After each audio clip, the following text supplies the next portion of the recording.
wanita ge ayune kaya ngene glewu-glewu kaya golek kencana ge tawa-tawa kepengin dipundhut garwa. Sapa sing ora gagah atine? Nggih, jarang ten mriko ten alas ketemu kalih kepanggih kalih wanita kados kula sing manis kinis-kinis prawan ngeten nika. Lah mula saka kuwi to. Sapa wonge sing ora gelem lho ketemu wong kinyis-kinyis kaya ngene lho, kebul-kebul. Lah nggih. Aduh piye tetep kaya ngene iki. Pripun menika? Mengke selak dipek liya le. Lho, mosok to. Aja kesusu, wong urung wangsuli kok wis arep ditawake liyane iki kepiye to? Nggih. Aku ki urung suka pangsulan gelem apa ora ngono kok.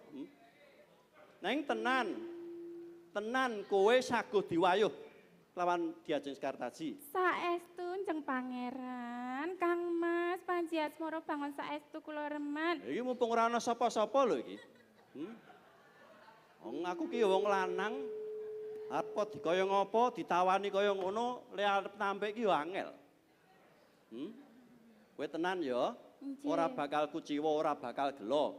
Pun boten. Yen to ladi marang Panji Asmara bangun sanadyan dadi wanita sing nomor 2. Nggih.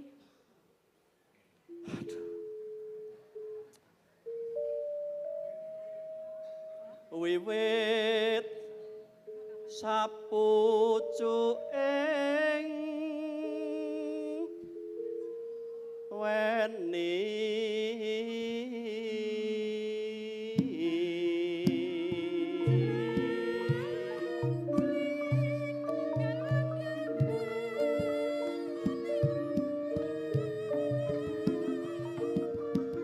prapteng jempol suku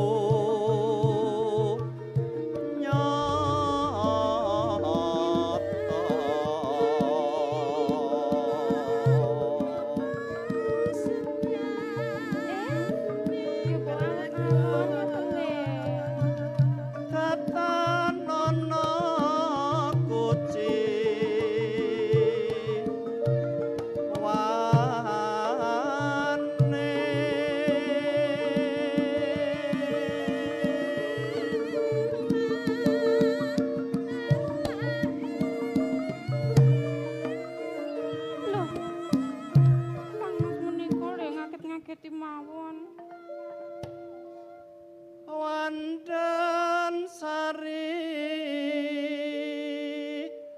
nyata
Wandansari. Nggih, Kang Mas.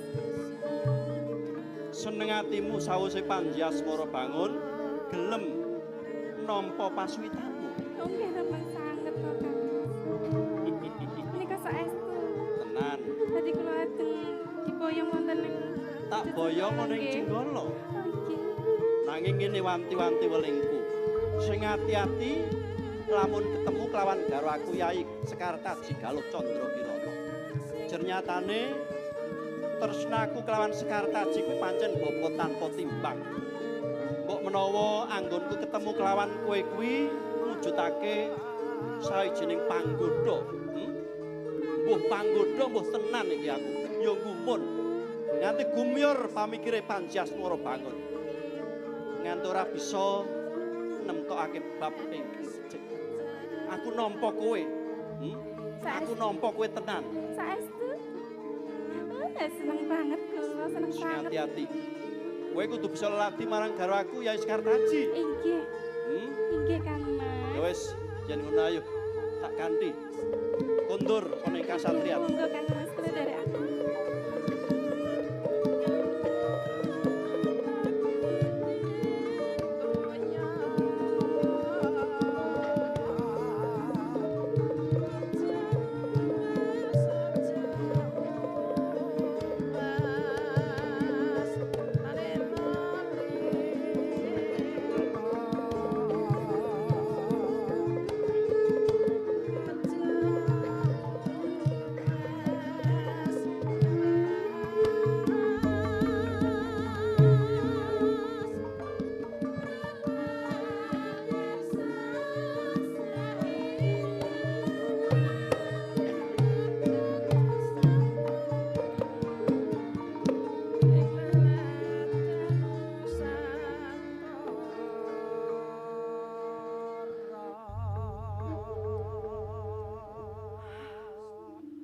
Sawetara suwe Kang Mas Panjasmara bangun kok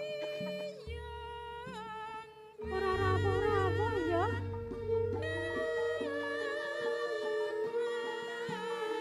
Anggone bebedak buron wana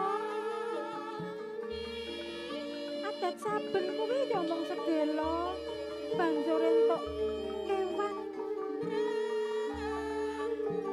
Jane atiku ngono ya pas sumelang nanging kok ya mung kuwi klangenane.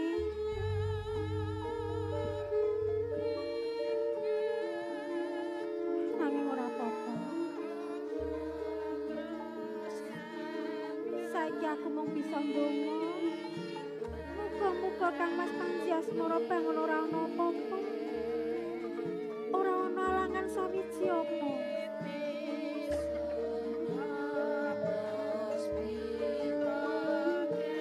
Yen suwe ora pinanggih ngene iki kok ya saya kangen aku.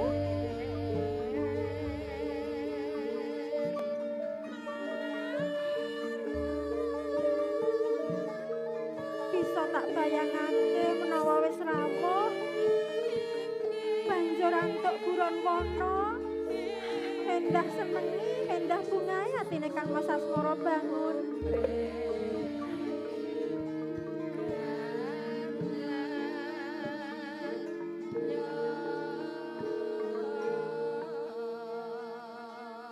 Kok kaya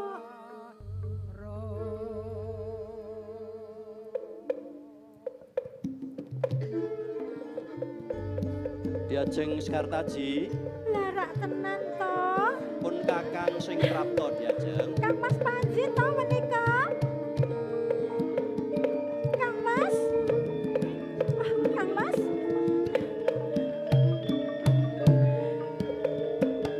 Dangu lho anggen kula nyranti panjenengan menika lho.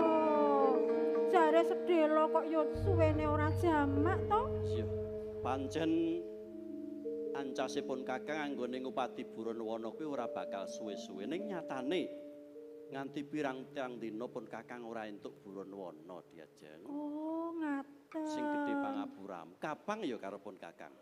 Inggih kapang sanget lho panjenengan menika kok ya. Ya, malah bakal ana bebaya ingkang tumama kelawan pun kakang.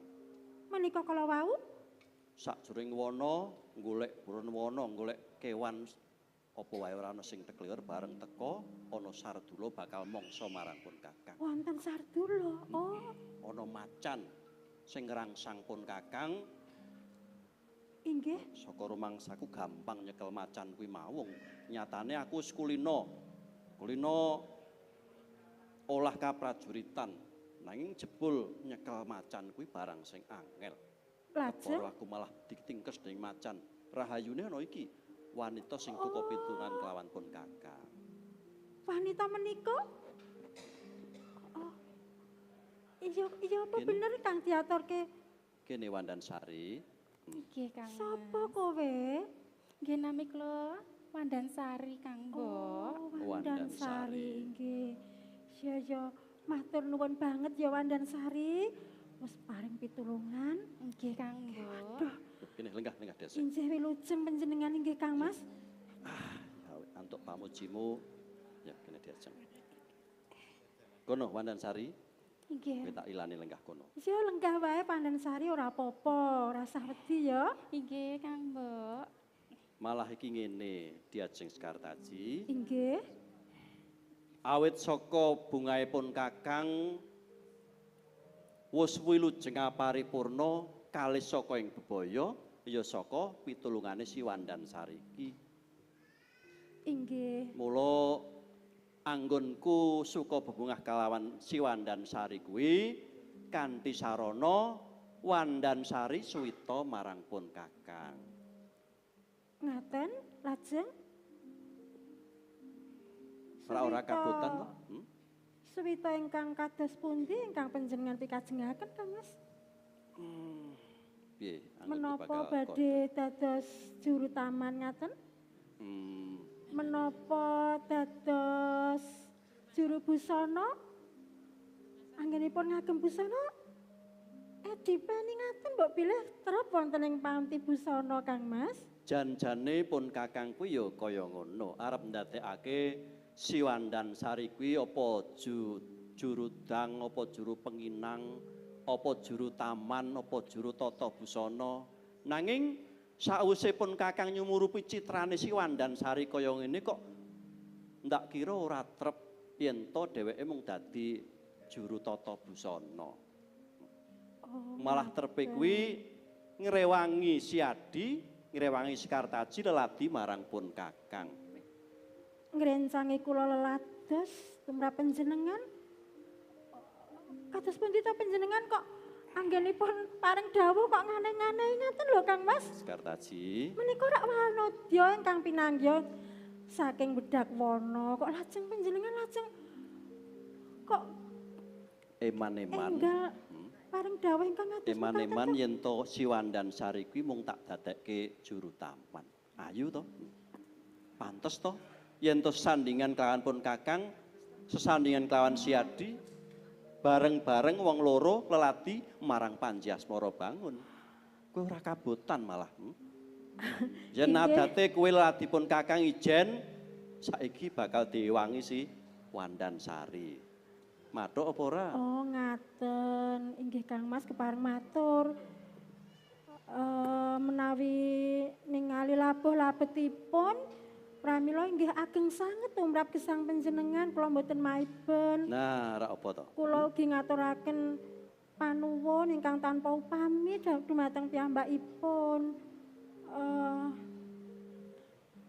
Inggih ingkang angka kalih kula menika jejering garwa kula tresna kalian panjenengan inggih kapeksa kula namung sendika dawuh. Ayu tenan ning aja nganggo tembung kepeksa to.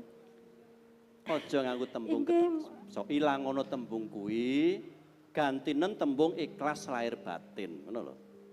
Ngaten pikajeng panjenengan inggih. Ora ya ngono to Sekartaji kok. Ikhlas. Sekartaji kuwi lagak lagon lagiane beda kelawan putri liyane. Yen iya ya iya, yen ora ya ora. Inggih. Namung derek kersa panjenengan Kang Mas. Ayu tenan. Iya pun kakang nedha nrimo banget. Lawan lekase si Adi, ternyatane Wandansari iki labuh labete marang pun kakang kuwi gede banget. Kepara saupama ora ditulungi dening Wandansari mbok menawa pun kakang iki bali kari jeneng. Inggih kasinggihan pramila ngaten inggih. Wandansari Inggih, Kang Mas. wis krungu kowe to? Yen to garwaku diajeng Sekartaji bisa nampa praptamu dadi garwa paminggir utawa garwa selir. Inggih, Kang Mas. Matur nuwun Kang Mbok Sekartaji. Nah, Iya iya. Wandansari Pinter. rada dadi ngopo? Kowe bisa muwus Kakang Mbok Sekartaji, Yayi Wandansari. Ngaten inggih. Ya Yayi Wandansari, muga-muga betah manggon ana ing kene mapan ana ing jenggala kene ya Inggih Kang Yayi. Mbok, pangestunipun nggih Kang Mbok. Iya. Lajeng Senenge tanpa upama. Ngene Diajeng Sekartaji. Reh ning si Wandansari kuwi pancen sulistya ing warna ning asale saka tengah wana, saka tengah alas. Mbok menawa adoh saka ing Subasita, mula kang saka kuwi tak jaluk Yai Sekartaji nggula wentah kelawan si Wandansari bab tata kaprajan Subasita tata krama ingkang lumadi ing sajroning kraton Jenggala Manik kene Diajeng. inggih menika lajeng sampun dados kewajiban kula. Iya. Inggih kula sagah mangke Ora badhe ngomongake sesuluh. siadi, mengko emban-emban uga dawuhana supaya bisa nggula wentah si Wandansari dupeh bisa bareng. Dimen bisa bareng padha karo siadi tata susilane. Inggih saged Ngono ya. panjenengan namung sendika dawuh Kang Pun Mas. Kakang iki rada saya sawatara. Oh. Saiki tak lilani anggonmu wiwit nggula wentah si Wandansari. Nggih, Tak inggih. tinggal Inggih. ning kurang sawetara. Sampun pun serantos para biyong menika menawi badhe menapa Wis samekta kabeh. inggih dahan menawi Ya, badhe menapa gantos busana sampun sumadya sedaya. Wis Wandansari, kono. Ijin. Karya karo Mbak Yumu Sekartaji. Ijin. Inggih, monggo-monggo.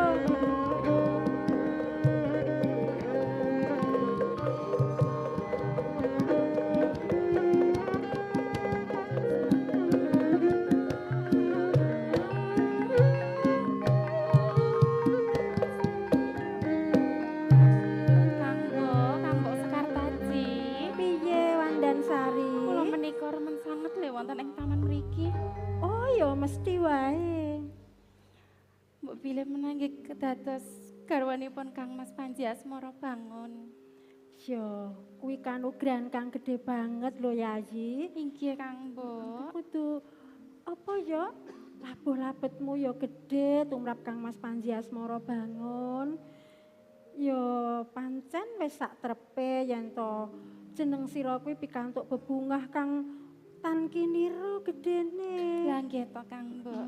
Nggih pun dados kewajibanipun tiyang gesang tau Kang Mbok. Menawi kedah tulung tinulung datang sesama. Bener kandamu Nggih. Yayi.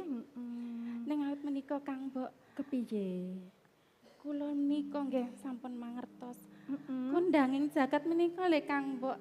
Menawi Kang Mbok Sekartaji menika lha dadosan dados putri kok wayune ajaman. Kowe kuwi kok ya kowe Desa ya Estu ayu kapara punjul tinimbang aku ngono lho Yayi Wandansari aja kaya ngono yen ngalembono.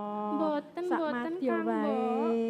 Menika Kang Mbok Sekartaji putri sawiji wanita utama sulistya ing warna wicaksana. Nggih to? Aja kaya ngono to Yayi Berbudi Wandansari. bawa laksana.